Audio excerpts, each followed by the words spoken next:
Oh, we should get the show started. Whew.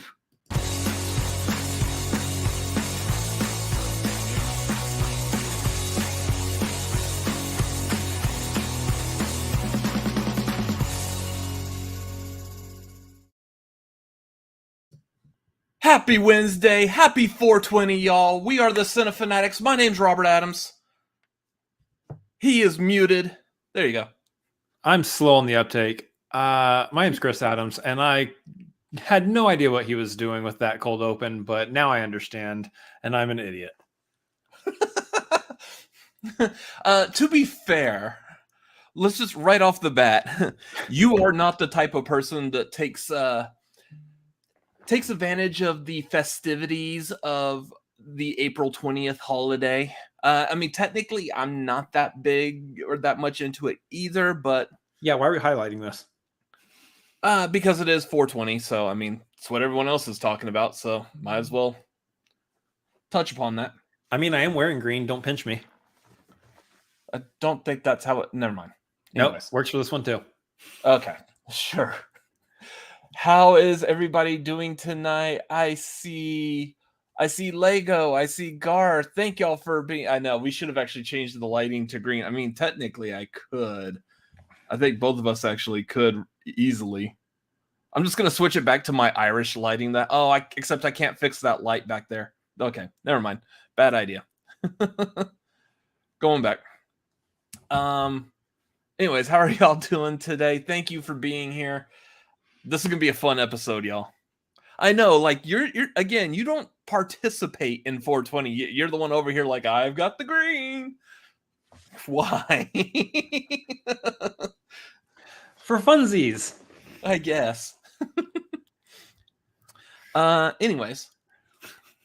It's been a couple of weeks, so I forgot how we do these shows. I know the first thing you do is we highlight streamlabs.com/cinefanatics. If you feel up to donating, let's say it's going to the Munchie Fund or something like that, streamlabs.com/cinefanatics would be great. Patreon.com/cinefanatics. What? Munchie Fund or rent. Rent is usually really good too. Things all messing up. Patreon.com/cinefanatics. Hop on the Patreon if you can. If you could spare a dime or, like $1, $5, $10, whatever. We don't have a $10. Do we? I don't know. Hop on the tier that's good for you. Just take a look at what we have and just do whatever you want with it. If you are on... That is the great way to sell things. Like, here's what we got. Just do whatever you feel like with what we have. That would be awesome. Like, all my supervisors at work are going to be watching this. Like, yeah, that's why his sales are low right now. Whatever. On the $5 $5 due tier, I promise I'm good. You need to go back to our Patreon and just look back over again real quick. Would you stop? We are doing the watch along. That will be this Monday, the 25th at 7 Pacific, 10 Eastern. We ran a poll on Twitter that just ended earlier. The winner of that poll was Iron Man 3. So we will be doing the Iron Man 3 watch along, continuing our progress through the Marvel Cinematic Universe. So that will be this coming Monday, 7 Pacific, 10 Eastern. Again, hop on our Discord into the voice chat, and we will all be congregating there and watching it that way.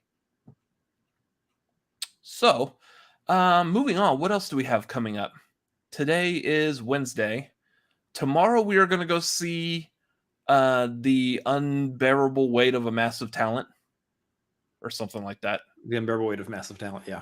Of Massive Talent, okay. I believe, we are planning to do a review of that, like out of the theater type of thing, like normal? Yep.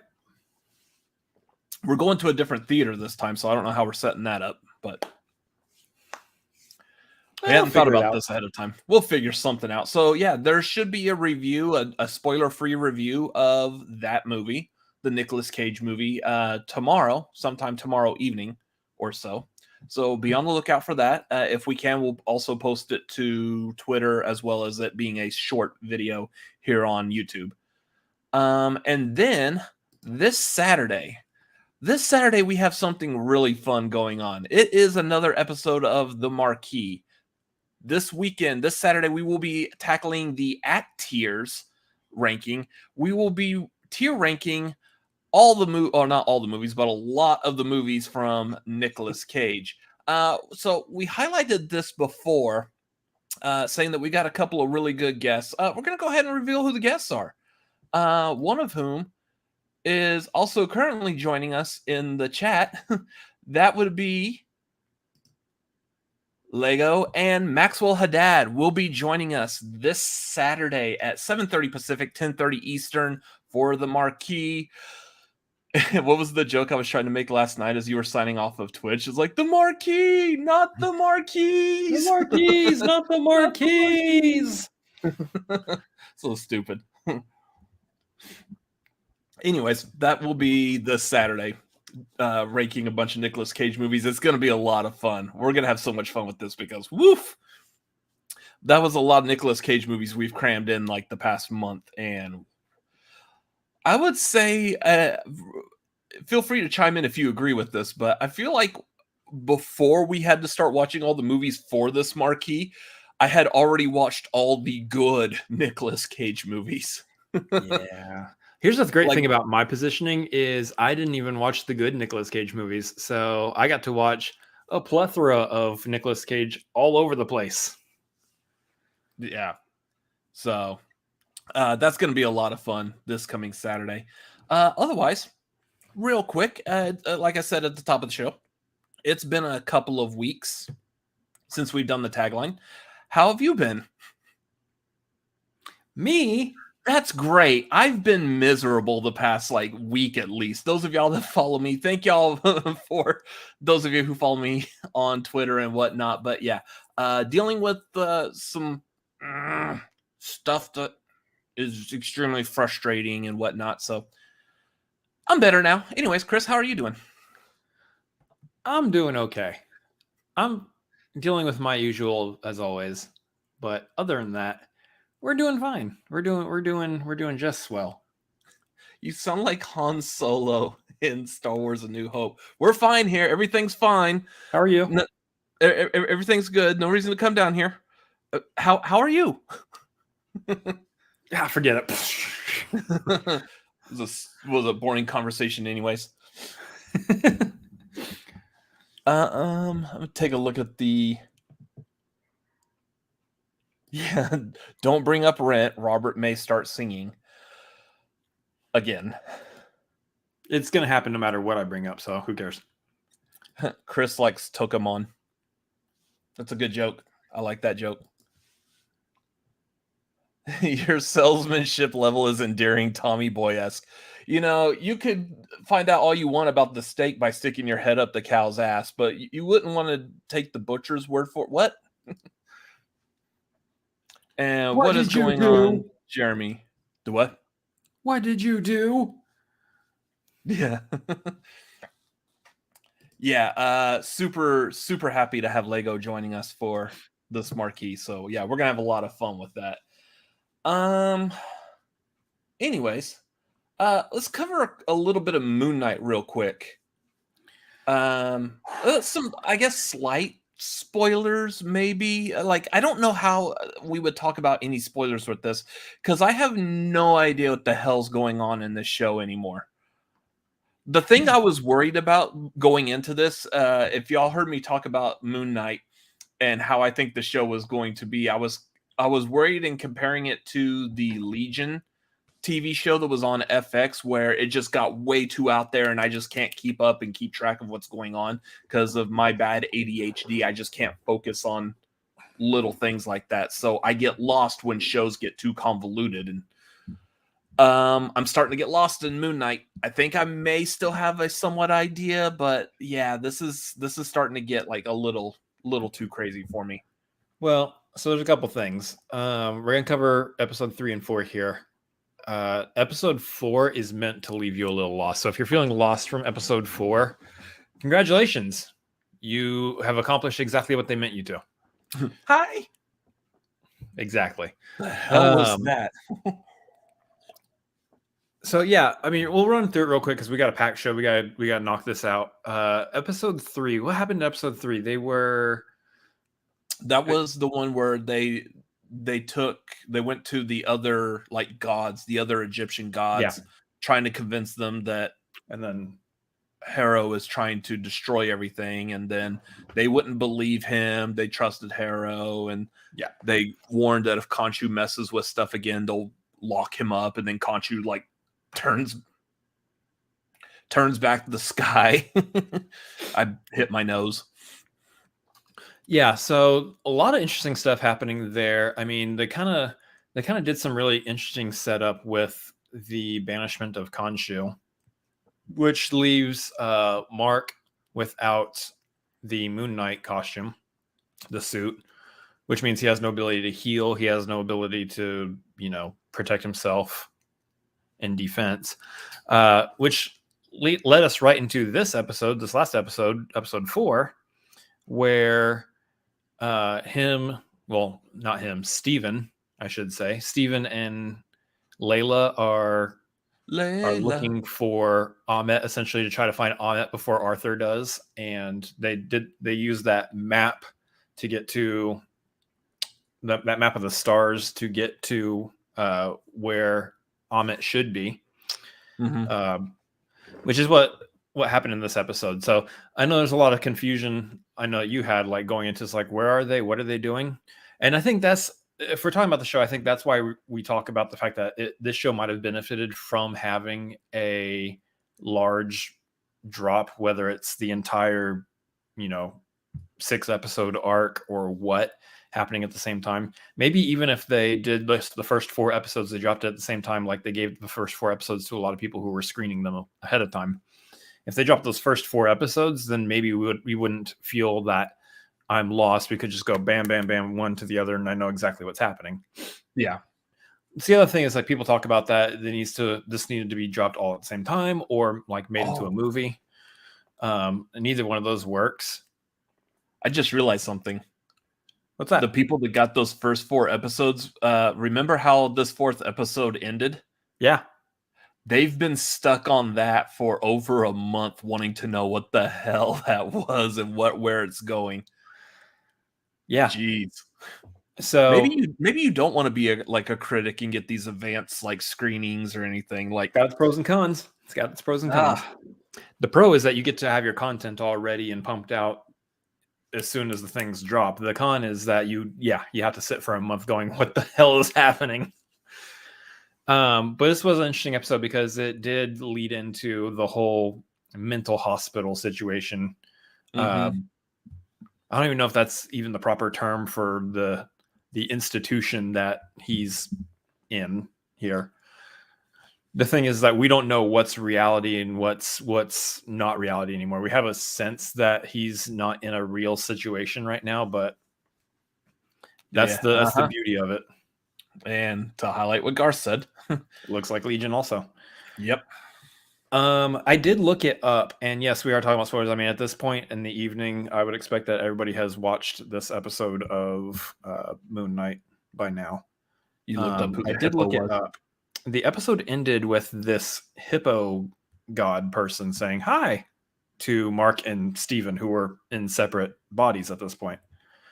What was the name? I should have left it up on my phone. The Egyptian hippo god.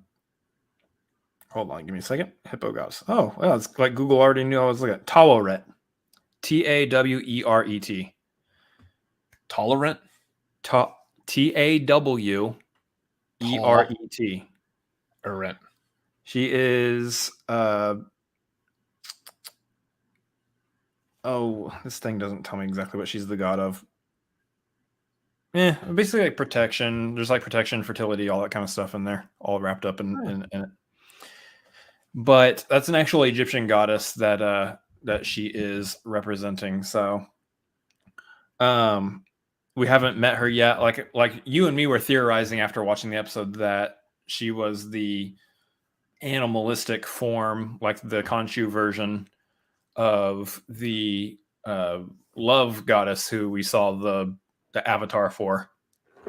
Yeah. In episode 3. No, different person. Okay. We haven't met this person yet. So We are meeting them at the end of episode 4. We'll probably get to know them in episode 5. But a lot of interesting stuff here.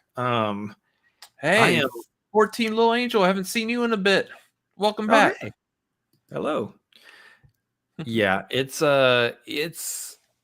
there's a lot there. This show is doing a lot, and it's going to pack in a lot in the last 2 episodes. It's interesting to see the direction it's going, because I figured there's 2 directions it goes. It goes in the direction where Arthur Harrow is probably killed at some point, and we have a bigger baddie who pops up in the last episode or 2, or it ends with just the very generic good guys versus bad guys in the final episode fight kind of a situation.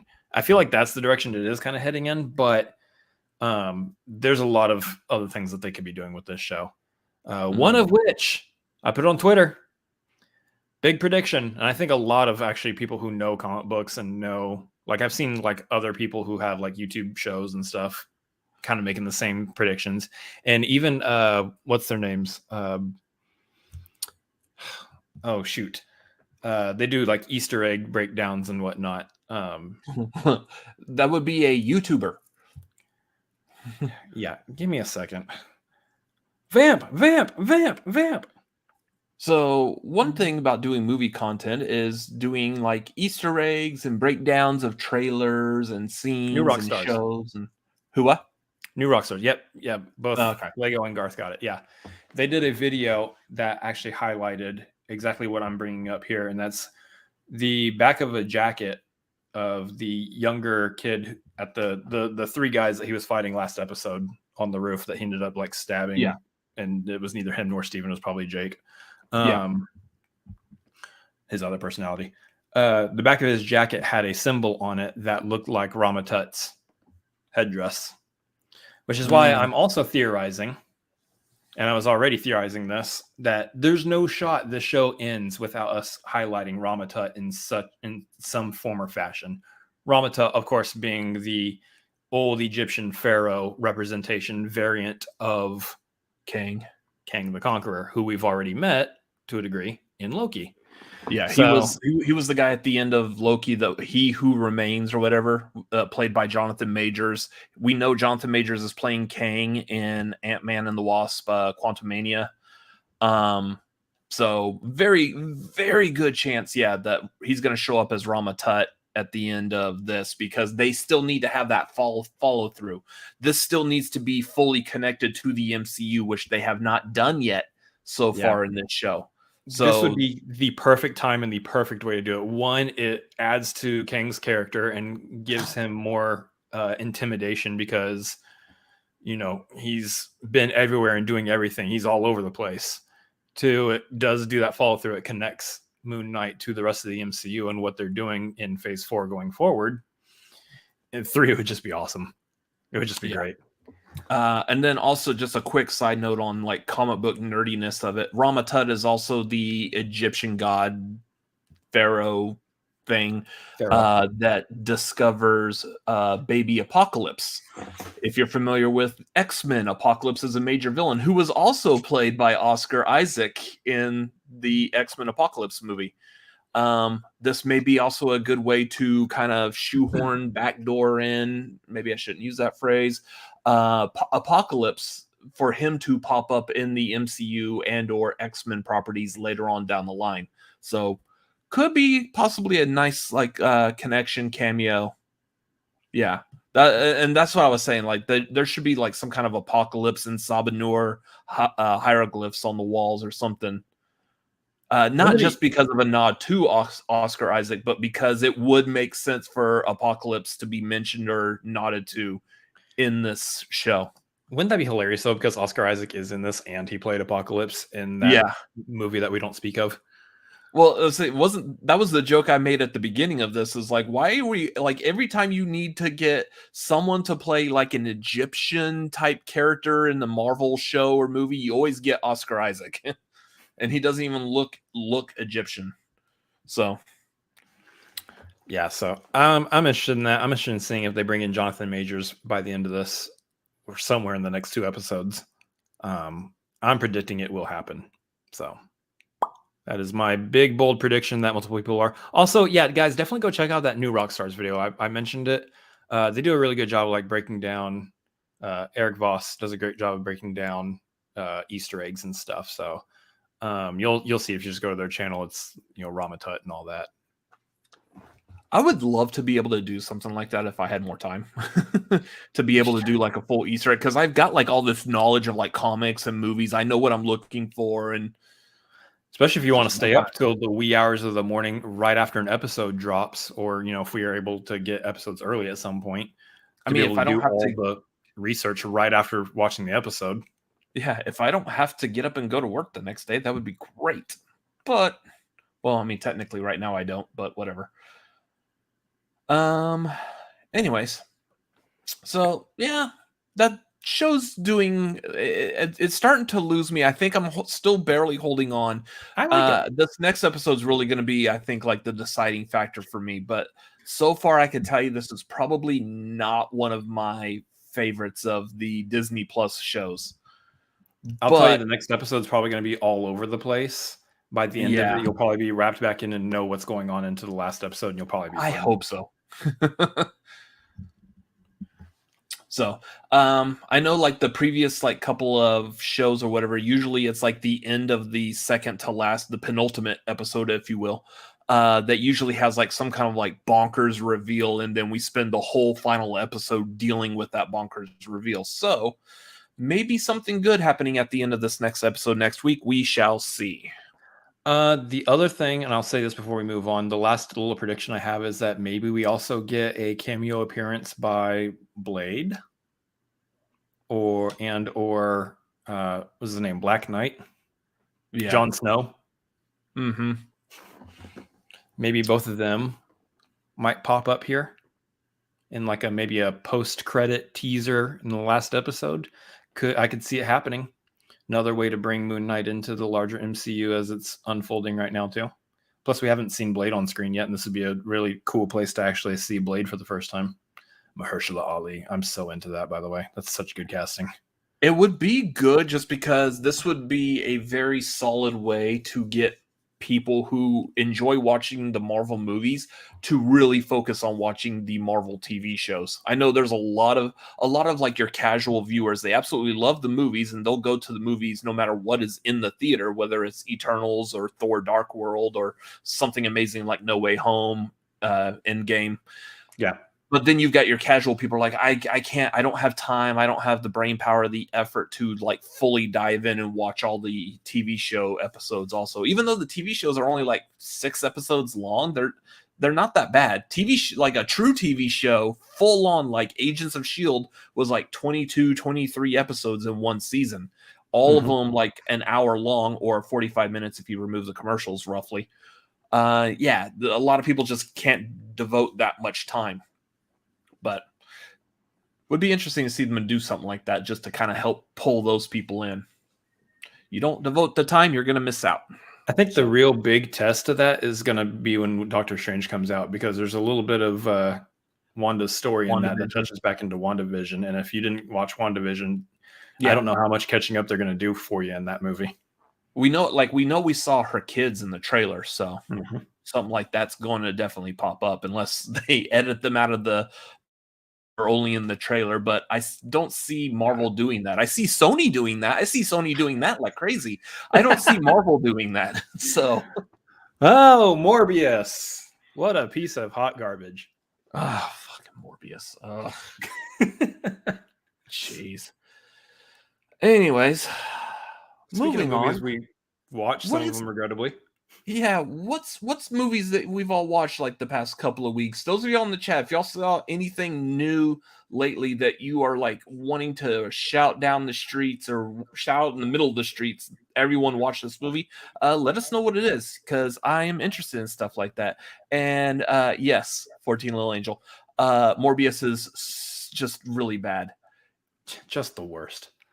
Yeah, I mean, I feel bad for everyone who's involved in the production that really did put their heart and soul into that movie, that are proud of their work that they've done on it. But and we'll hear here in a minute, I'm really hoping this movie just tanks in the box office and it really just Sony stops like, maybe we don't need to be doing these. Yeah. So, Chris, both me and my brother are going to have very long lists. I know a lot of these are going to be Nicolas Cage movies, which that'll make this a real simple, quick to get through. Yeah, it's been 2 weeks, so we've cranked out a bunch of movies. Obviously, there's a slew of them that I've watched: Moonstruck, Raising Arizona, City of Angels, Leaving Las Vegas, Wicker Man. These are all Nicolas Cage movies, and we'll dive deeper into our thoughts on those this Saturday for the marquee, the Nicolas Cage edition. But for the most part, those were a lot of them were fine. A lot of them were fine. You'll see where we rank them this Saturday. There's your tease for coming back to the marquee. The other big ones is I did watch side note, I did watch Collateral also. That is Jamie Foxx and Tom Cruise. That's a great movie, by the way. I don't know y'all saw Collateral. Here's the thing. There's not too many movies anymore that put me on the edge of my seat and make me go, what's going on? How's this going to play out? That movie did it. That movie made me go, how's this going to play out? How's this going to work? Like, I don't know what's going to happen. You have the idea like, okay, well, good guys got to win, bad guys got to lose, I guess. But how does it play out? Collateral is a good one. So if you guys haven't seen Collateral, go back and watch that. It is on HBO Max right now, which is how I watched it. But the other two, and we can both speak on this. We did a review. I believe we did the in-theater review for Sonic the Hedgehog 2. So which that we one both liked. which we both liked. We both enjoyed. Love what they did with the characters Sonic, Tails, and Knuckles. Yeah. They did. You can tell Jeff Fowler, the director, the people who write it, everyone who's a part of that knows the character Sonic. They love him. They were trying to do that thing with him in the first movie and it didn't work. And so they went back and redid it. And now you can tell that they really are paying attention and making sure they put the time and effort into caring about the character. We can see that like in this one. Real quick though, that is a huge 180 to see like in a movie production. We got that first trailer with just the scariest nightmare fuel driven Sonic, whatever that was. And then they listened to the fans, they fixed it. And then when that movie came out and the sequel now, you can tell like these movies are being made by people who care about this property. And especially Sonic 2, it also involves a lot of people that care about random ass people's weddings for like 5-10 minutes, completely taking you out of the stupid story. But anyways, besides that, it's really interesting to go from like the very first thing we ever saw about this movie was like, that blue blob is supposed to be Sonic, just deal with it, to now we've got like essentially it looks like Jeff Fowler or whoever is involved in this may be like the Kevin Feige of the Sonic the Hedgehog universe. So yeah, it's so weird to see that because that doesn't happen. Yeah. Yeah, Nerd's even saying it's an awful wedding subplot. Exactly. Yeah. Yeah, it was a little weird. Took me out. I think took everybody out. I think like everybody has the same thoughts. The pitch I would very much like was hilarious. I would very much like in the third Sonic movie that they're inevitably going to make to have very little, if any, human characters involvement.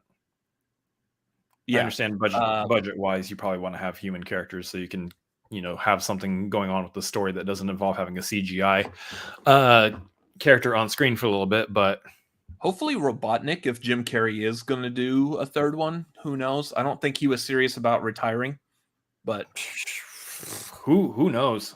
Who knows? Jim Carrey's kind of all over the place, so yeah. Let's see. The other one that we both watched, and if you want to talk on this a little bit too, obviously, but it was Ambulance. We went to see Ambulance, which is the best Nicolas Cage movie I've ever seen, featuring Jake Gyllenhaal in place of Nicolas Cage. Yeah. It was all right. The jump cuts were just the jump cuts where you can't really tell who's what, where, what angle are we looking at. At one point, it jump cuts from like cops chasing the ambulance to like inside the ambulance, and I'm like, are we looking at a person's elbow, or is this a knee, or is this like someone holding a spleen that's about to rupture? Like, what's going on? Yeah. By the way, if y'all don't like surgery scenes, it was fun watching that movie with him over here. Yeah, that was funny because, like, I mean, we're not going to go into crazy detail, but something happened during that scene. And I was like,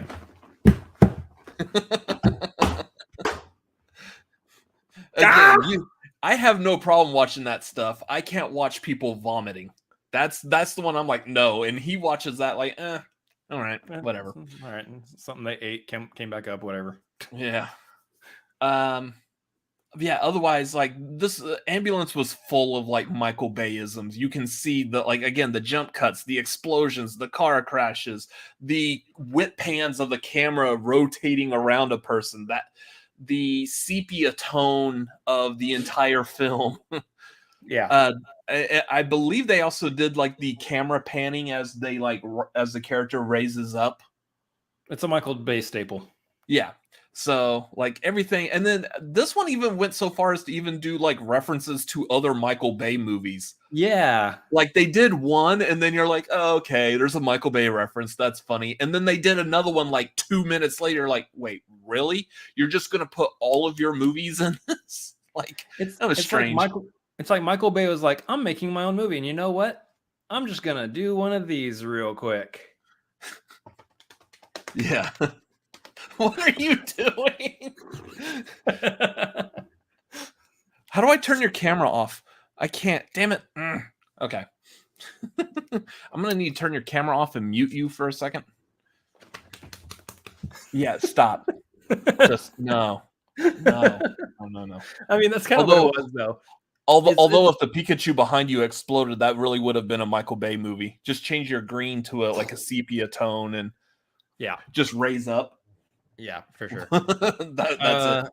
It was a good movie. I mean, there wasn't anything like spectacular, over the top, like amazing about it. It was just a very good generic action movie. Yeah. I can't say that it's one that I do recommend going to the theater for. And I know a lot of people are like, hey, it's a really great time at the theater. Go see it in the theater. If you like just the basic action movies, go see it in the theater, sure. But it's not one that I would have, like, if we were forced to watch it like on streaming later, I would have been like, yeah, it's fine. It's okay. I'm not mad about that. Oh, Tori, I miss you already. Oh, that's great. She's got a point though. What? Huh? I didn't say anything. Oh, that's awesome. Nice time for a plug there, Garth. I don't do that on Twitch often. But anyway, yeah, ambulance. Yeah. I would say for me, real quick, I watched what was it? Man, it has been a while. City of Angels, Death on the Nile, Pig, The Mutilator, which is like this old like 80s like tongue-in-cheek horror movie. The Family Man, Ambulance, Leaving Las Vegas, adaptation. I also decided to join on this, like, let's watch a random Tom Cruise movie, and I did Days of Thunder. So not as good as Collateral, but I too also feel like I want to watch Days of Thunder at some point. Yeah, I do feel like I'm definitely in the need for more Tom Cruise movies pretty soon, probably over the course of this next month for some reason or another. So yeah. Anyways, subtle. Yeah. I know. So I saw like a lot of people what they were saying that they watched. Yeah, Jeremy said he watched Pig. That was a good one. Pig is a good one. I think was it Lego that was saying or it was 14 Little Angel that said Batman. Which is now also Batman's on HBO Max now. Yep. Heather, my students would tell you Sonic 2. So yeah, a lot of good movies over the past couple of weeks?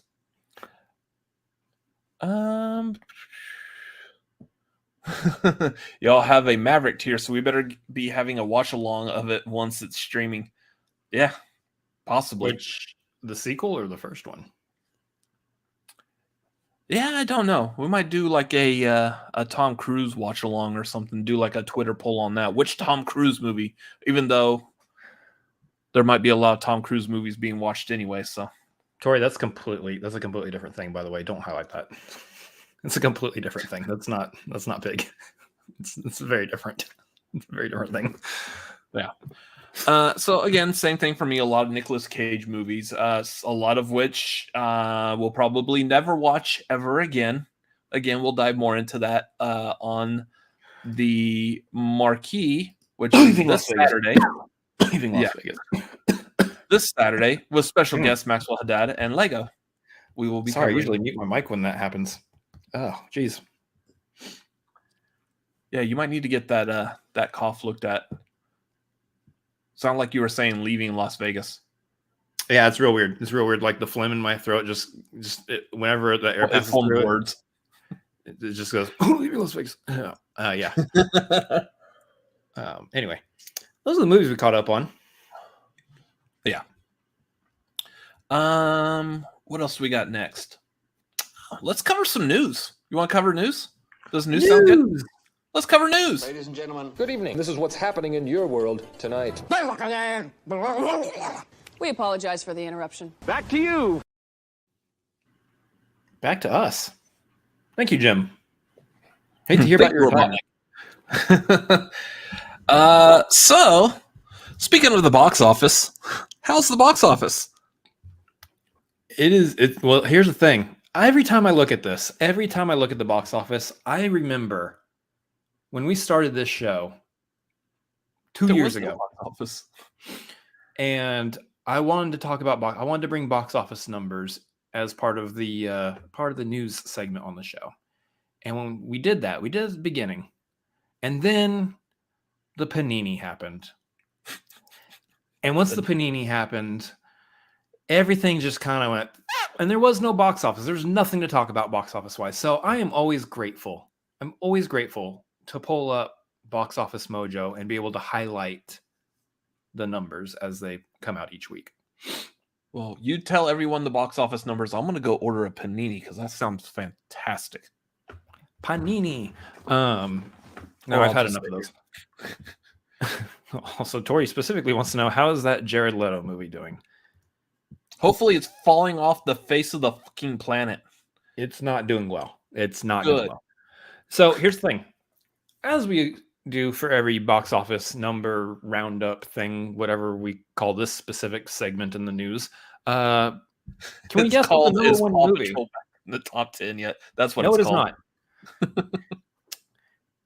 Thank you for highlighting a comment and speaking while I'm in the middle of a sentence. Appreciate that. Can we guess what the number one movie is at the box office this week? What came out this past weekend? We didn't go see anything new. Oh, Fantastic Beasts. That's right. Okay.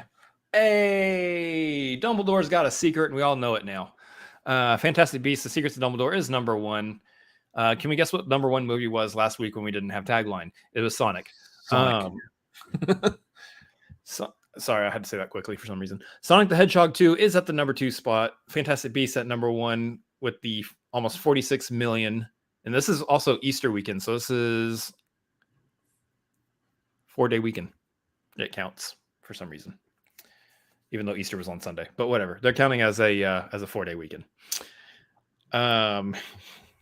Yes, his secret is he's gay, and the person who wrote his character hates trans people. That's the secret. He's also not gay in Florida. He's just really happy. Yeah, because you can't say what he is in Florida apparently. Anyway, so that's the number one movie. Number 2 is Sonic at 33.8 million. Now, Sonic has grossed about $123 million so far, which makes it probably one of the highest. It makes it the highest grossing movie in terms of its like release, its first weekend release of any video game movie. Oh, I thought you were going to say of 2022. I was like, over the Batman? Really? No, not yet. It hasn't done that. It is pretty high up there for video game movies, though, which is a great sign because we're finally getting video game movies that are actually pretty good and aren't bad. Uncharted wasn't bad, even though I don't know the video game. Yeah. So, number 3, we got The Lost City. Number 4 is, this is great because I remember this one being down real low. It's Everything Everywhere All at Once is at number 4 in the box office. So it big came up. Word of mouth on that one. It also opened in more theaters over the past 2 weeks. That too. So it had a wider release as well. That's pretty dang good though. I like seeing that one bumping up the chart because that was a really good movie. Yeah. Number 5 is Father Stew, which just opened this last weekend as well. Opened to about 6 million. So that one's probably not going to go up any higher, to be honest. Yeah. It doesn't look all that appealing. And I know there's a lot of people that still have like the backlash of like, why is Mel Gibson in movies again? Which he's been in movies for the past like 5, 6, 7 years now. And just people really haven't noticed. It's because he hasn't been in anything really big or noticeable. Number 6 is where we find our pal Jared Leto in his vampiring at Morbius. I was really hoping it would fall off the top 10 already by now. I would like to note that its total gross right now is at 65,712,635. That's just domestic. Which means it has made in its run so far about half as much as Sonic has made in 2 weeks. Which is pretty dope. How much has it made worldwide? Fantastic Beasts has almost passed it up in its opening weekend. So that's dope. And I wouldn't be surprised if Father Stew at some point ends up being Morbius. I don't know about that. I don't know about that one, but anyway, Morbius at number 6. 7 is Ambulance. Number 8 is The Batman. The Batman is still hanging in here in the top 10. So look at that. Will probably drop off now that it's available for online viewing. It's true. We'll probably see that drop out of the top 10 next week. Number 9 is KGF Chapter 2, which is another international movie that I believe made its way over here. I am not sure. This hasn't happened before. Like, this is only something recently that's happened that we've had, like, just random, like, I don't know if they were all, like, Indian movies, but, like, just random, like, foreign movies from other countries just invading the U.S. top 10. I don't remember, like, really ever saying that. Should you have said that any better? Foreign movies invading the U.S. They're invading the U.S., yeah. America! They're called international releases, and we're okay with them here. Yeah. Anyway, jokes aside. I have no idea what country that is from. I clicked on it, and it did not say, so Google search that one.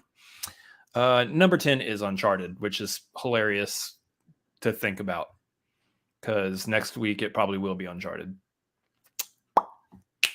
Yeah. Nailed what it. was the full worldwide of Morbius? Yeah, we'll just move past my Uncharted joke there. Morbius is worldwide currently sitting at 147,508,479. So for the most part, if you follow the rule of the amount of marketing could almost be like double what the amount of that it costs to make the movie. That movie was what, 75 million. So you could probably safely assume that there was at least about 75 million spent on the marketing of that movie, maybe even more given the fact that it languished for years before finally getting released. It's probably about to hit that break even, including marketing worldwide, which is still not good. Which means, by all accounts, it's a failure. Yeah, absolutely. So most of these movies should have passed breaking even by this point in their run. So there you go. Well, we can only hope. Apparently, we're not a fan of Morbius here on this channel. Who knew?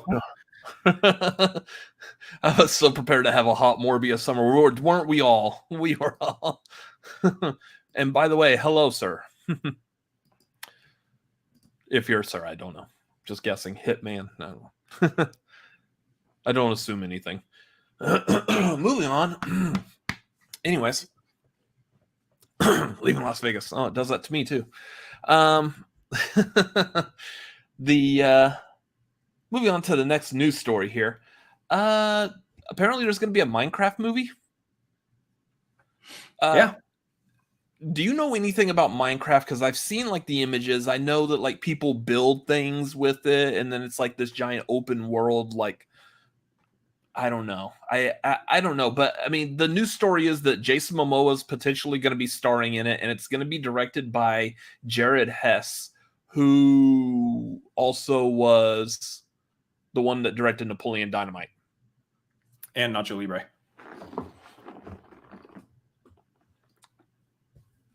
Oh, okay. Well, I sit here corrected. But yeah, this is going to be weird. Yeah.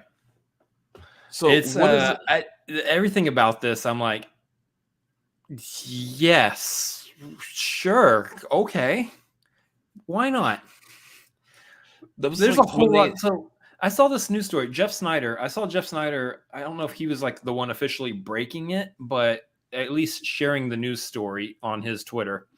And I saw Jason Momoa, Minecraft movie, live action, and Jared Hess directing. I'm like, what's that Dr. Phil gif?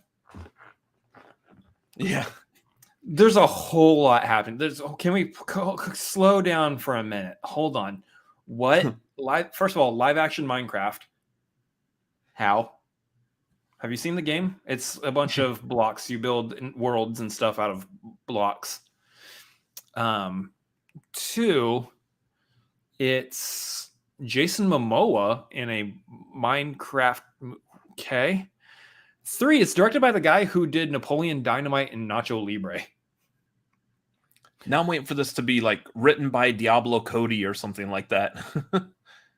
If only. Diablo Cody, or give me Lord and Miller. Because I mean, they've done movies that are animated. No, that one actually makes sense though. It's got to be something that doesn't quite make sense, like right. Diablo Cody. Aaron Sorkin. Lord and Miller. Aaron Sorkin writing it. Yeah, there you go. I just what? This is one of those movies. Okay, so I said this. I was like, this is either going to be a surprise success, like it's going to nail it, and it's going to be something like absolutely amazing. Everyone's going to be like, this is actually a really good movie. I love it. Or it's going to be what everyone might predict, and it's not going to do so hot. And it's going to be like, well, they really tried a thing there. They really tried a thing. I'm hoping for the first. I'm hoping for the former on this, because if all of these random things pull together and create a really fascinating movie, I'm in. Charlie Kaufman. Charlie Kaufman is writing the Minecraft script. Okay, as two people who just recently watched adaptation for the Nicolas Cage ranking, that would be interesting. Yeah, I would like that, especially if they get a Nicolas Cage cameo in the Minecraft movie. What he creates his brother. It's the creepers, not the creepers. Always go back to Wicker Man. Anyway, yeah, that's just a strange collection of people to make a movie. Yeah, it's kind of like what you're saying. It's either going to be really spectacular or just a huge failure. But I hope it doesn't change from that, because I want to remember, like, this is the day where we were talking about this and we're like, yeah, this is going to be bonkers. By the way, I believe Minecraft is made by the same company that made the Mahjong computer games back in the day. Really? I believe so. I believe that company. There's a lot of Mahjong, but like maybe like the one that we had when we were kids. Yeah, it was like the popular one. I don't know who made that one, but whatever. I'd have to go back and look it up. But if that's the case, interesting. So what Tim is saying here, though, that actually sounds like it could be like along the lines of the Lego movies. Yeah. And I don't mean like this Lego. I mean like the Lego toys. The actual Lego movies where they had like the multiple characters from all these different properties and stuff. Yeah. So that could be interesting. Just depends on who, like what studio is making the movie and what do they have the access to get. Kind of like Ready Player One had a lot of that also. So yeah, I could be wrong about the Mahjong thing. I could just look at the name of the studio and I think it is related. Well, no, I was saying that kind of like, look at how many different game developers have made Solitaire for a computer. There's so many of them. Just it's not. This company was founded in 2009. So I'm full of crap. It looks like that. It looks like it might be in the same kind of idea. Yeah. Anyway, fake news. Ah! The studio name is Mojang. Yeah, I think that's what I was going after. Anyways, so to go from that crazy bit, let's go to another crazy one. Nicolas Cage wants to do a Muppet movie. Yes. That actually makes sense. I'm surprised that hasn't happened yet. Yeah. What I'm waiting for on that, and I know we keep referencing this mainly because he just watched Wicker Man last night. Yeah. It would be funny as if at one part in this like Muppet movie that he's in, there's like all these like little Muppet bees around him, and he just like quotes that again. You know they'd do that. They would 100% do that. Uh-huh. Although yeah, we I haven't like seen that. The Unbearable Weight yet, so that might. Who knows what they reference in that movie? Possibly. Yeah, Nicolas Cage in a Muppet movie. Like, I want to see them go back and do like an actual like action movie. I know they tried doing that with like Muppets Most Wanted, and it just like Muppets Most Wanted and The Great Muppet Caper. I wouldn't say were like my favorites, but they were like the ones that had like the closest to an actual action type of scenario. I want to see more of like maybe add in a little bit of CGI to get the Muppets like fully like on screen instead of like it only being cut off like right here or from the waist down type of thing. Yeah, like Con Air but with Muppets. Why couldn't you put that bunny back in the? And it's Dean Bunny. It's the Dean Bunny puppet. I still That like was I funny. saw that and like I think Lon Harris commented on that on Twitter and I responded to him. I was like, you know what would be funny is if they actually did that. I'd like to see how they play off the whole dropping pinball from the plane. Because can you imagine just a felt puppet just landing on someone's car? Yeah, and then it just gets up and brushes itself off like, oh, that was weird. I think like you'd have like Animal in what's his face? Oh, Steve Buscemi. Steve Buscemi's character would be played by Animal. So Animal's just sitting in the scene like, define irony, or however Animal talks. How weird would that be? They actually make it play Animal off the same exact way instead of yelling the entire time. He just rattles off this poetic. Yeah. He like they actually like maybe Steve Buscemi actually voices Animal for this one movie. And it's just Animal like define irony. I think what I would want to see is, again, without knowing what happens in The Unbearable Weight of Massive Talent, what if the whole Muppet situation is actually a sequel to this? Garland Green, yeah. Yeah. What if it ends up being The Unbearable Weight of Muppet Talent is the sequel to Massive Talent? And it's still Nicolas Cage playing himself, but it's doing it with Muppets all around. And they're like going back and highlighting all his movies. Yeah. The whole time he's actually trying to get Miss Piggy back, his pig. That would be so good. Yeah, the whole time him and Kermit are looking for Miss Piggy. I mean, this movie writes itself. Like we're thinking of this live like right now, and like I would want to see this in a movie. This would be great. I think we just nailed like it. The whole thing just goes through all of Nicolas Cage's like filmography. They're gonna get a little weird when it gets to 8mm though. I'm just telling you. I think I skip over that one. Probably skip over that and leaving Las Vegas, honestly. Or they, what they do is they end up in Las Vegas and they're like, well, nothing here for us. Let's go ahead and leave. And then that's Anyone want to stop for a drink on the way out? Like, no. I'm good. That's just the one-line joke for that part. I could see them doing that, and that would be hilarious. They could bring in the Sesame Street Muppets and do the scene from the Vampire's Kiss, where he's like A B C D. it's the Sesame Street Muppets doing it. That would be great. How would that work with Face Off?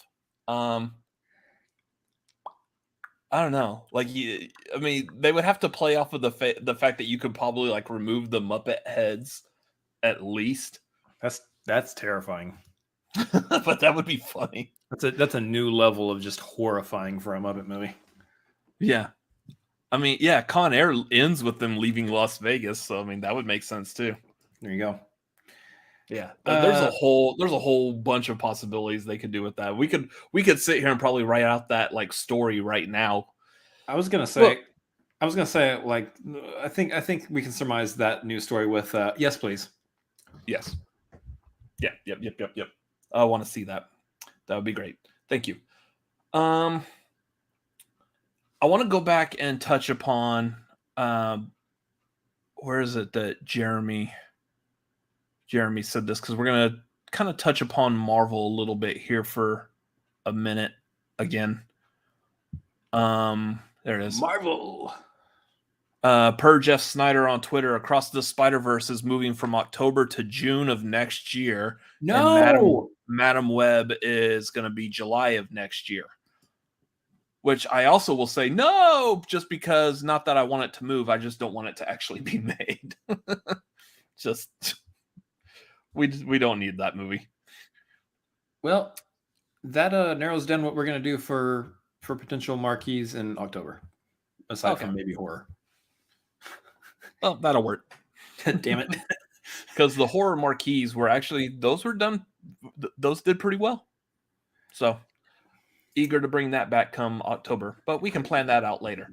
Yeah. I brought that up because when talking about studios who want to do Marvel things, over the past 2 weeks, and I wish we did Tagline last week because this would have been the main story.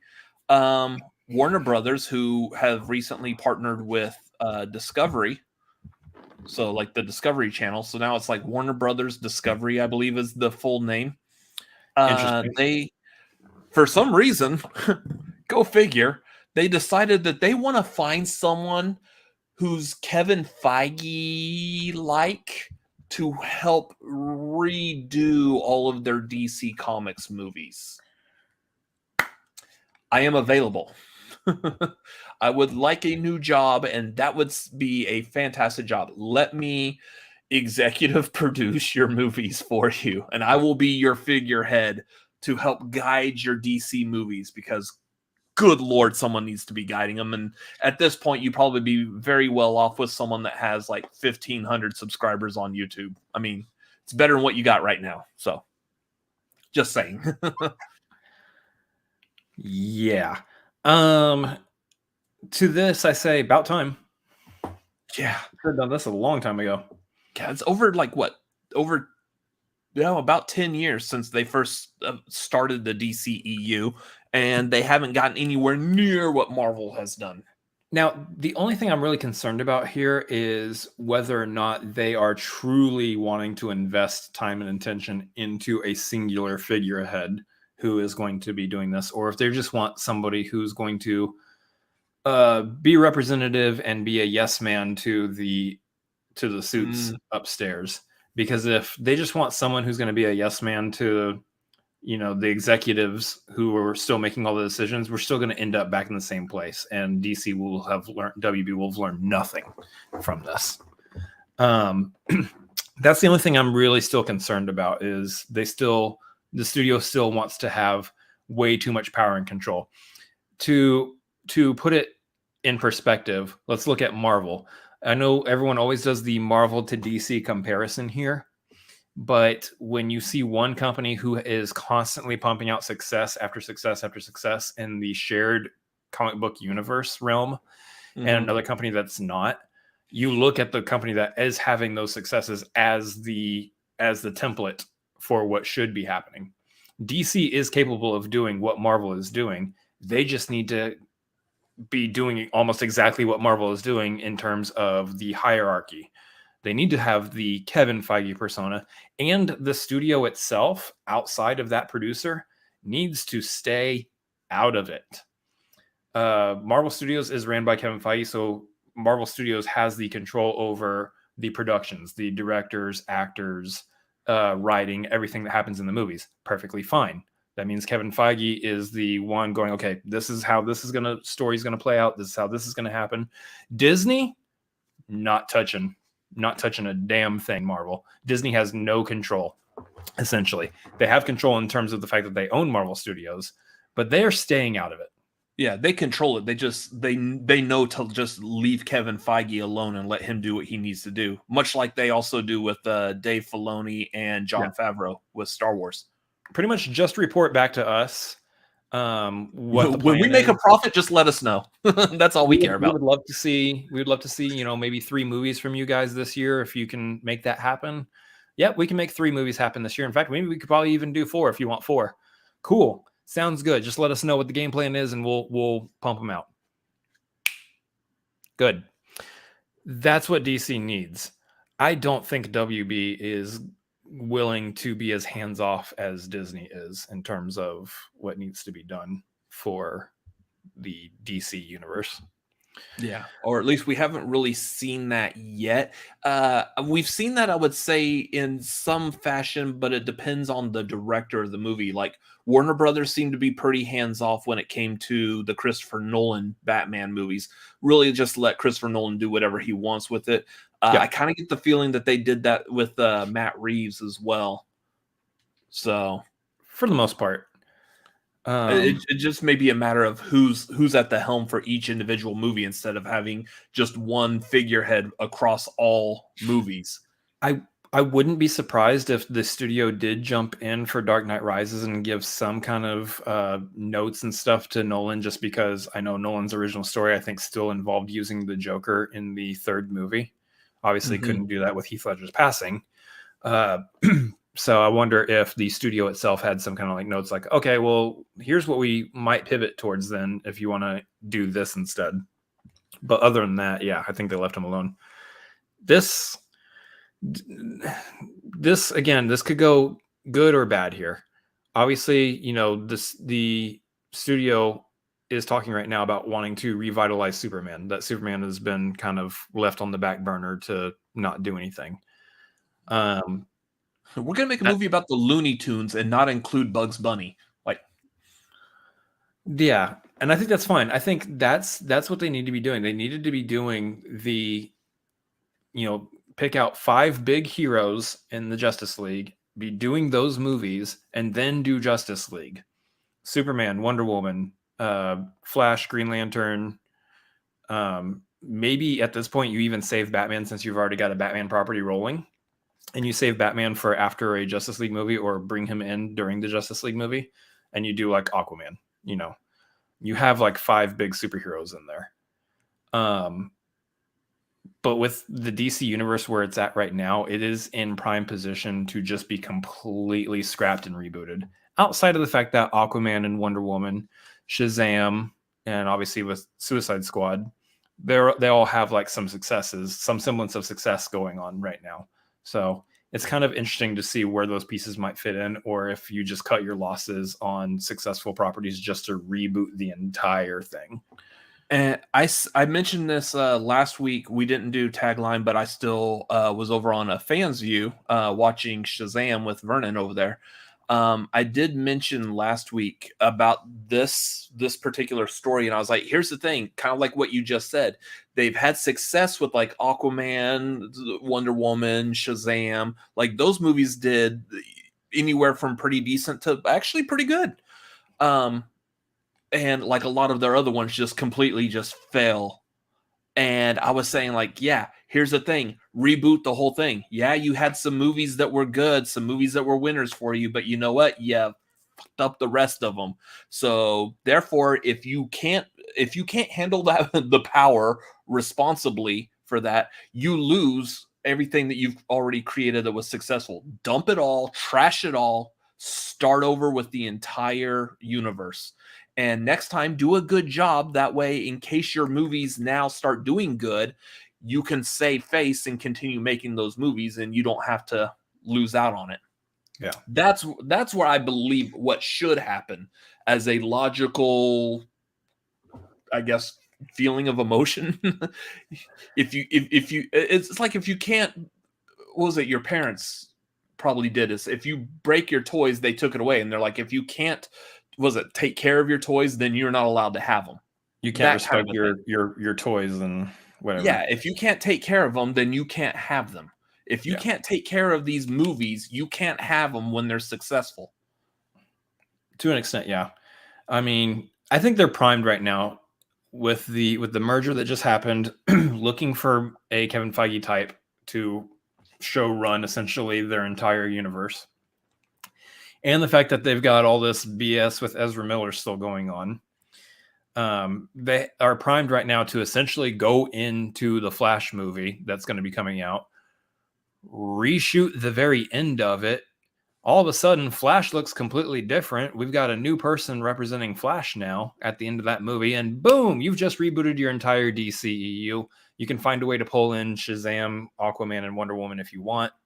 Maybe even pull in Henry Cavill's Superman. You can bring him into a universe where Batman is younger, so Ben Affleck doesn't have to reprise his role if he doesn't want to. And bada bing, bada boom, you've got a rebooted DCEU. Yeah. I'm just really wondering if they're going to go back and do even more editing to the Flash movie just to remove even more of Ezra Miller. Like maybe go back and just remove Ezra Miller from like the last like hour and a half of the movie. Ezra Miller's just there to be like, hi, I'm the Flash that you know. I'm going to go jump in this portal and become some other person. And yeah, that's what I'm saying is like, I don't think you can do that for the last hour and a half of the movie because he's playing multiple Flashes in that movie. Sorry, they are playing multiple Flashes in that movie. But it's the fact that, you rewrite the end of it so that when Flash does go through a portal or something, comes back, Flash looks completely different, is a completely new person, and they're just like, hey, by the way, I'm bringing with me an entire new DC universe. It's Andrew Garfield or Tobey Maguire. Exactly. That'd be great. Hey, Andrew Garfield, do you want to continue your Spider-Man movie? Do it over here, but we're going to call you Flash instead. He actually probably wouldn't be that bad of a Flash, come to think of it. So, yeah. Let's get into the main topic for tonight. We did the trailer reaction to Thor Love and Thunder that came out was like a couple of days ago or so. Since that has come out, I know when we do a reaction, the idea is that we watch the trailer and then we just give immediate thoughts like right afterwards. Like, yep, that looks good. Oh, that looks terrible. I like what they showed here. I like what they showed here. And that's like pretty much all we get from doing a trailer reaction. I do kind of like going back on some of these, especially like say a movie like this that's done by Taika Waititi, who's known for sticking little Easter eggs and stuff in the movie. Yeah. Now I want to see what Easter eggs there were in the trailer. And I know there's other YouTubers. I guess you mentioned that new rock stars that do that. Mm-hmm. I wanted to go through and do that like myself. So I went through, found like a couple of like screenshots and stuff that I wanted to highlight. Maybe this has been mentioned in other places. Maybe it hasn't. I don't know. I know a lot, but I wouldn't say I'm any more of an expert than anyone else. So very, very good chance, especially if new Rockstars has already done this too. Very good chance that someone else has probably already announced some of these. But looking through some of the stuff on the trailer, and I got a couple of the screenshots here. I know when we were doing the reaction, I think Chris called it out at one point that we saw. Yeah.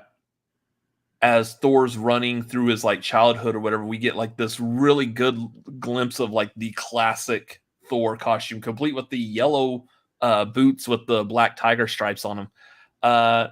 It's goofy looking, but I kind of like that it was just a nice flash and you see it and then it's gone. So I thought that was kind of cool.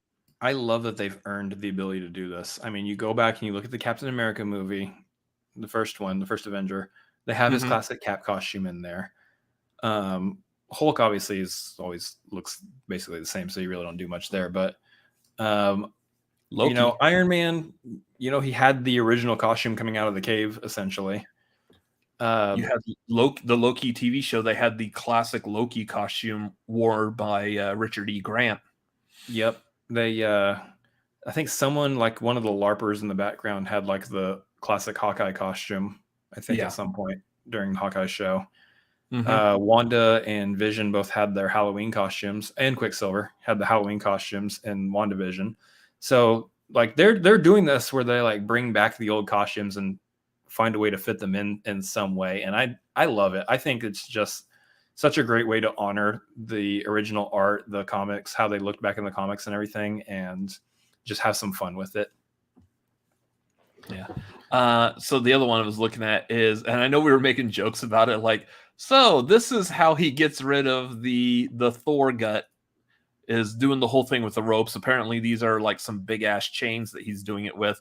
I did also I noticed that his hat that he's wearing says like strongest Avenger on it. It actually looks like it was like has been like written in or whatever. So I don't know if it was just like a hat that said like the Avengers and he just went through and wrote like strongest Avenger on it just to make himself feel better. But yeah, StreamYard doesn't give us like the zoom in and enhance feature that I would absolutely love. Enhance.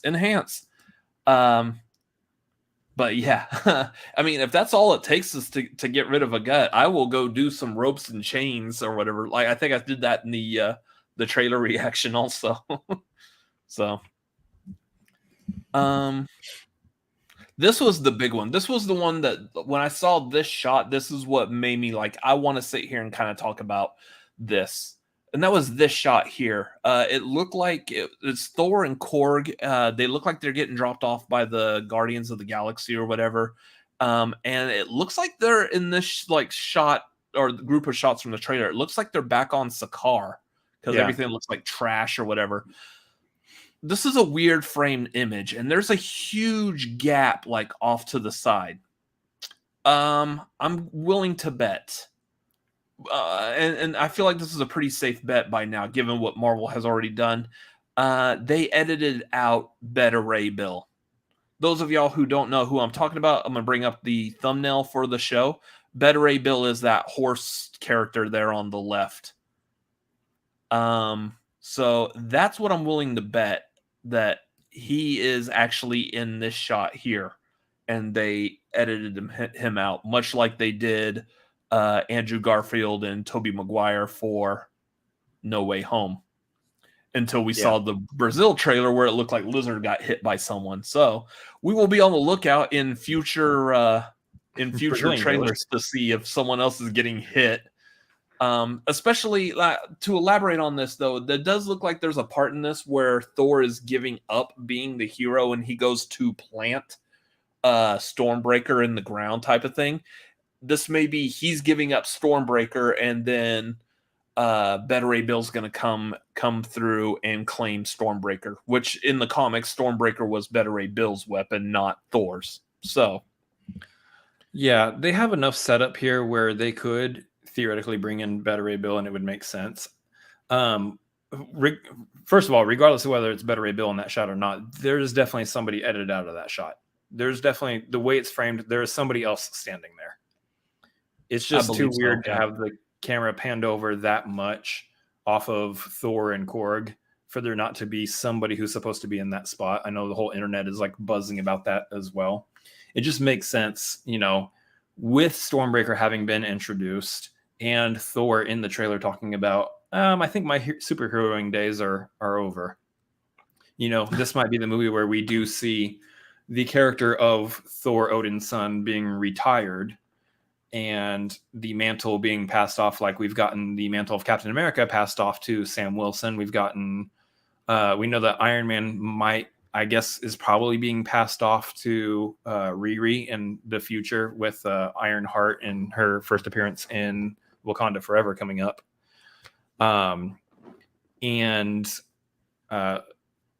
Just like we saw, Hawkeye is also kind of getting passed off to Kate Bishop.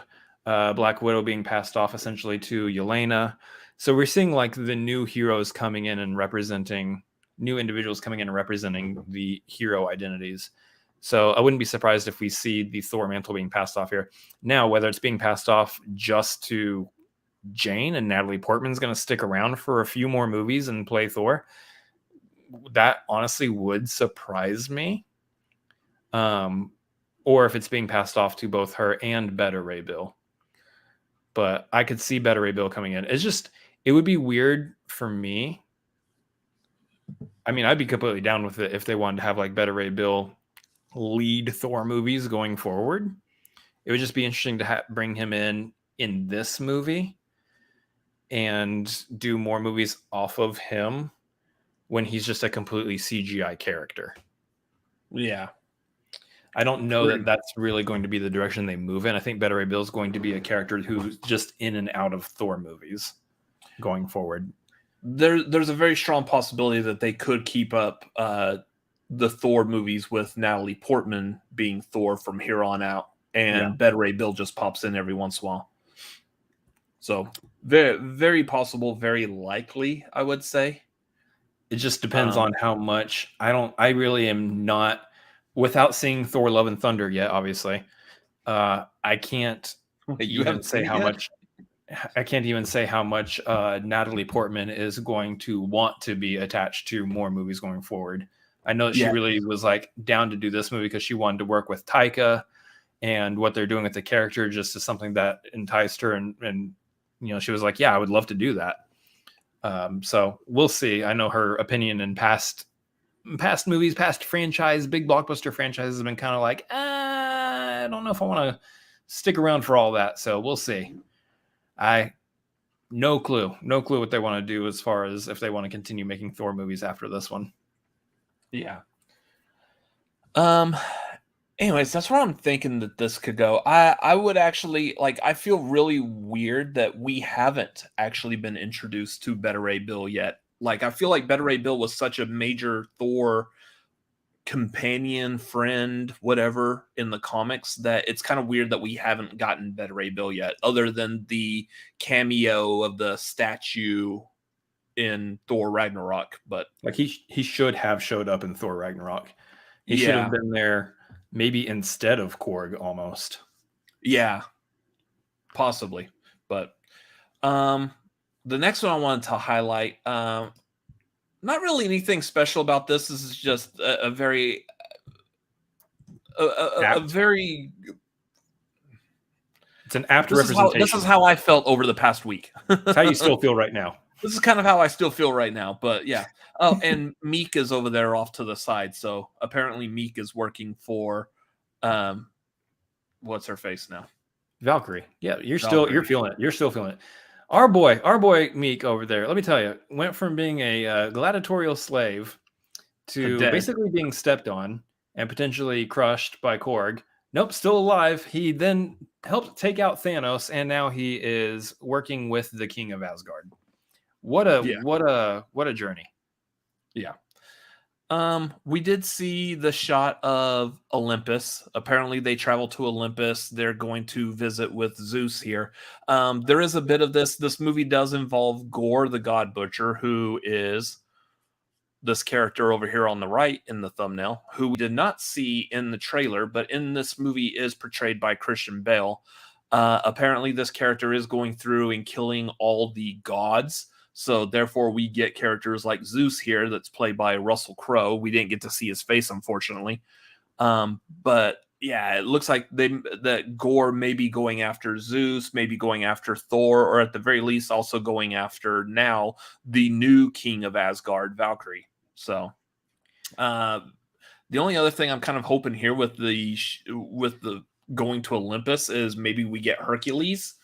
Hercules was a character also in the comic books that had a good, healthy rivalry with Thor. So maybe we will see Hercules pop up. That also may be a character that's supposed to be standing over here off to the side as well, because we haven't had any mention of Hercules being in this either. So I could actually, I'm almost certain that might be more of a possibility than Better Ray Bill. yeah, I mean, I would think that Better Ray Bill would be who I would go with again. I'm really surprised we haven't had Better Ray Bill yet, but yeah. I could also see them like saving Better Ray Bill for like maybe like a Silver Surfer movie or something like that, and tying that way you can tie Silver Surfer into like the Thor mythos as well and the whole cosmic side, and bring just wrap everything in that way. Yeah.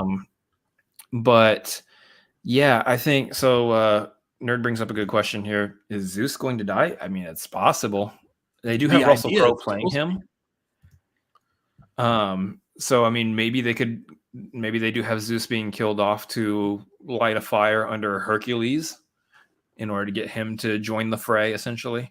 But I think the bigger question is, with the idea that almost everybody else who's played the main characters, you know, Robert Downey Jr. as Iron Man, Chris Evans as Captain America, have kind of like retired, moved on. Scarlett Johansson's Black Widow have kind of retired and moved on.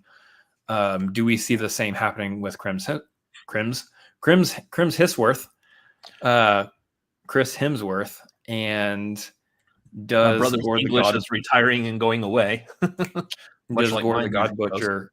Yes. Does Gorr the God Butcher God Butch Thor? God Butch. Yeah. he's God Butching all over the place. I got nothing. Yeah. Does he actually do we see Thor kick the bucket in this movie, essentially?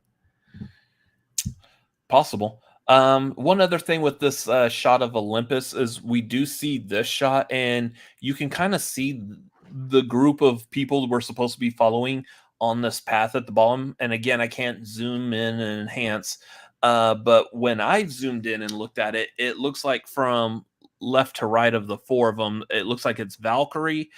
There's this person in a red cape, another person in a red cape, who I believe that one is supposed to be Thor, and then Korg next to him. That first person there in the red cape, I believe, is probably Natalie Portman's Mighty Thor, Jane. Or it could be a stand-in in a red cape and it's supposed to be Better Ray Bill. Don't know. Again, this might also be a case where Better Ray Bill actually is also walking with them, but they just digitally edited him out, much like the Spider-Man in the No Way Home trailer. Yeah. I think and then, of course, that's Jane. Yeah. Well, speaking of Jane, then there's the money shot of this. We do get the first shot of the mighty Thor, Jane Foster. Yeah, calm down. Oh, yeah. I'm glad we don't have the camera on you right now. Oh, good Lord, dude. No. I'm just sitting here. What are you talking about? Just sitting here.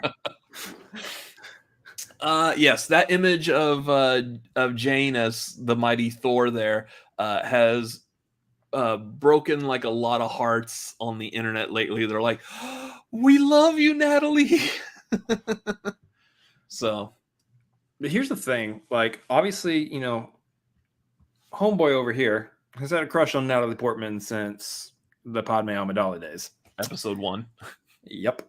Now we're getting her as the version of Jane Foster that could literally snap me in two. Did you see her arm? Like, I think that's the thing that everyone's highlighting here. The ones who aren't misogynistic a-holes. Everybody else is highlighting the fact that she is swole as she does look good here. Like, they did a good job on this. She's got more muscle in her bicep than I have in my entire body. There's also lighting, the way the light looks on this. But, yeah. So I'm actually really excited because, one, she looks super badass. Two, she looks, outside of the fact that they're not doing like the complete white eyes, She looks ripped right out of the comic books. I mean, it's almost like a direct 1-to-1 kind of straight from the comic books here. So that, and like, we know that Natalie Portman is a incredibly talented actress. So I'm just excited to see what she does with the role now. And I'm just super pumped. What I'm wondering is I don't think they're going to give her just 5 minutes. I think she's going to be a major part of the movie. Yeah. Because what I'm wondering is how much of the actual comic book storyline are they going to do here? For example, in the comic books, Jane Foster has cancer and she's going through treatment, and then she comes across Mjolnir and becomes the mighty Thor. What's happening in this biology-wise is she's undergoing cancer treatments, which means she's going for chemo. Those of y'all that know anything about cancer and how chemo works, chemo is basically a poison that is eating away at cancer cells, essentially, trying to destroy it and break it up. But it is still a poison for your body. When in the comics, whenever she became Thor, having the powers of Thor did away with all the chemo and everything in her body. It also did away with the cancer, but it removed all the chemo. So essentially, every time she became Thor, she was physiology-wise, she was hurting herself more. So she was getting closer and closer to cancer, like hurting her and eating her away every time she became Thor. I don't know if they're doing that in this movie because we don't have that huge elaborate backstory of her having cancer.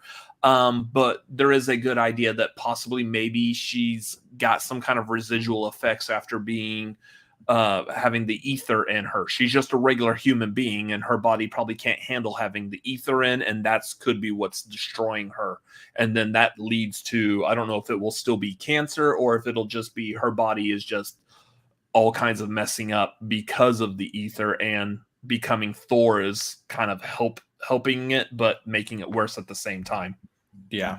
I could see them not touching like cancer specifically at all and just going more along like radiation poisoning or something from the ether. Yeah. So I don't know if they're going to do that, but I believe that might be the direction that they go with it. Yeah. I mean, I'm down for it. I'm excited. The thing about this, and we talked about it in the trailer reaction, is this entire trailer was like the definition of a teaser. It was just, here's a bunch of images real quick, just to highlight and show you the tone of the movie, what direction it's heading in, and kind of some of the feeling vibes that you should get from it. But none of the story, nothing, we had nothing with Gorr. We only had that quick flash of Mighty Thor at the end, and nothing, not too much else going on. So it was by far like the definition of a teaser. Now, we were talking about this in terms of like an actual trailer that gives us any kind of like anything. I would expect that some point this next month. We talked about, obviously, Doctor Strange is coming out, and I would have thought that they would have held on to do just a regular significant trailer with Doctor Strange, because it's only going to be a couple more weeks from now. So I would feel like there's no reason why you don't just hold on 2 more weeks and just give us like a regular like 2-minute trailer of some sort. But whatever, they did it this way. I still think that, I don't know if they really attach a full trailer to Doctor Strange as much as they wait and just put out a full trailer by the end of next month. Because we're talking about this movie comes out in July. So we're going to see a trailer next month. We're probably going to see another trailer in June. And then bada bing, bada boom, you've got the movie in July. There's probably a really good chance that this teaser trailer will be the one that's attached to Doctor Strange.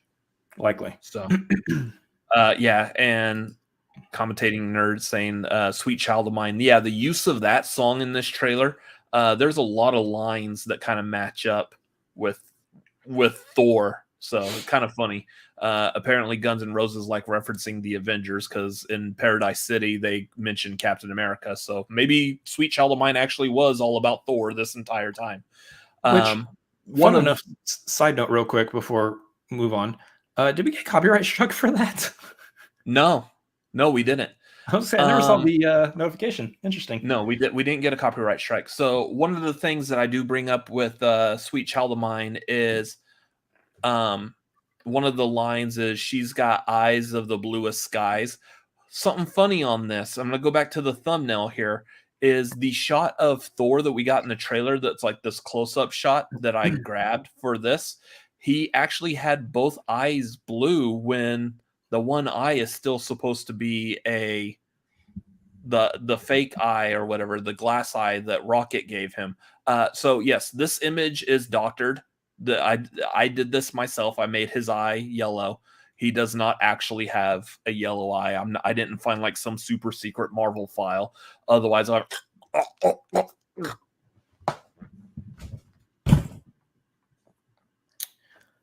Okay, well, he died, so that might be the end of the episode, y'all.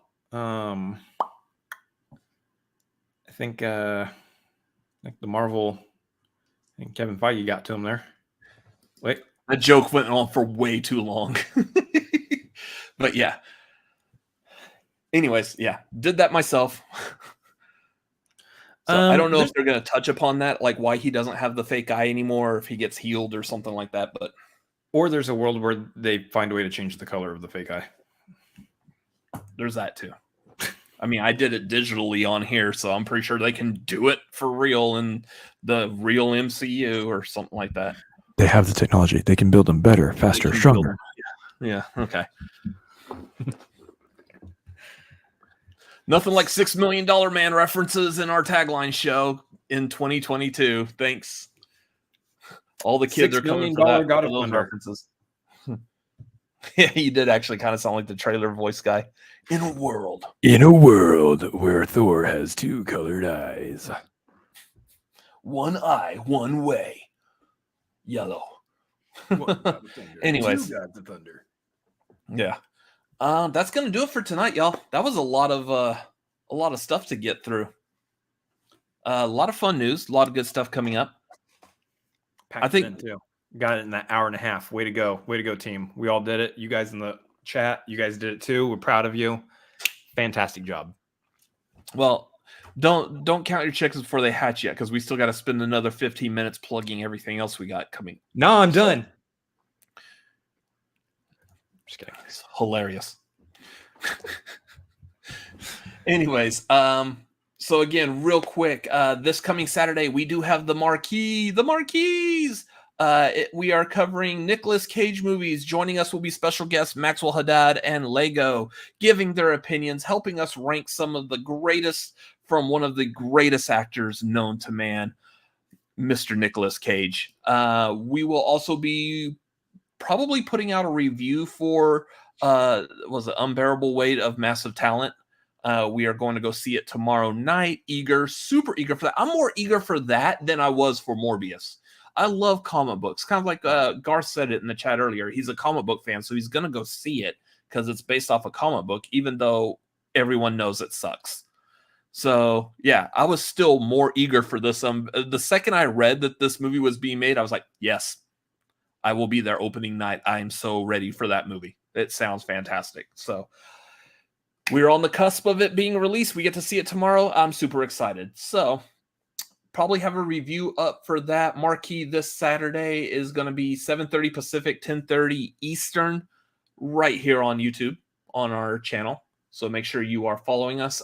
Next Monday, the 25th, we will be doing our Patreon watch along. If you are a part of our Patreon at patreon.com/cinefanatics, if you're at the $5 due tier, you can join us. We will be watching Iron Man 3. We're continuing our way through the MCU here. So we will be doing Iron Man 3. That will be this coming Monday, 7 Pacific, 10 Eastern. Join us, will you? I'm excited. I'm ready to watch Iron Man 3 again, especially after having seen Shang-Chi. I haven't rewatched it since Shang-Chi, so I'm excited. Yeah, that'll be interesting. Anyways, that's what's coming up here shortly at about 8:35 Pacific, 11:35 Eastern. I'm going to head over to a fan's view channel, we will be watching Mortal Kombat, the original Mortal Kombat, the 1995, the good one, not the 2021 crap.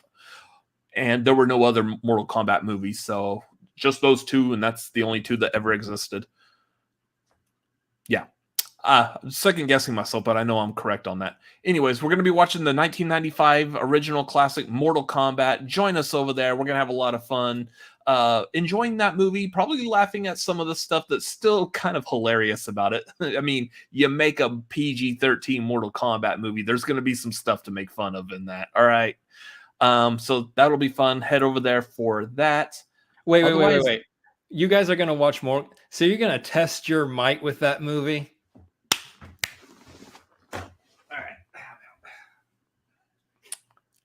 You need to start participating in 420 like every other normal human being on this planet. My lighting is green. That's not what counts. Put on a Pink Floyd album. You're like, no. By the way, for reference, y'all, I really love Pink Floyd, and he hates Pink Floyd because I really love it. So just play it nonstop, pretty much. Anyways, that's going to do it for tonight. Make sure you follow us on Twitter and Instagram at CineFanaxMLP. For YouTube, make sure you like, comment, subscribe, do all the YouTube things over there. You can follow me personally at Robert Adams MLP on Twitter, Instagram, and Letterboxd. Chris. You can follow me also at Twitter, Instagram, and Letterboxd at Chris Adams MLP, as well as twitch.tv/Chris Adams MLP. We're doing all sorts of stuff in there, playing games.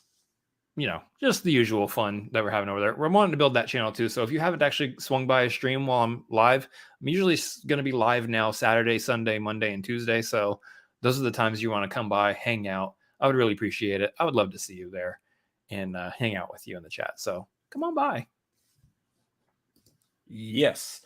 So that's going to do it for tonight. Thank y'all for watching. All y'all in the chat, thank y'all for being here live. It's been fun. I really enjoyed this episode tonight. So we will see y'all next week. Later. See ya.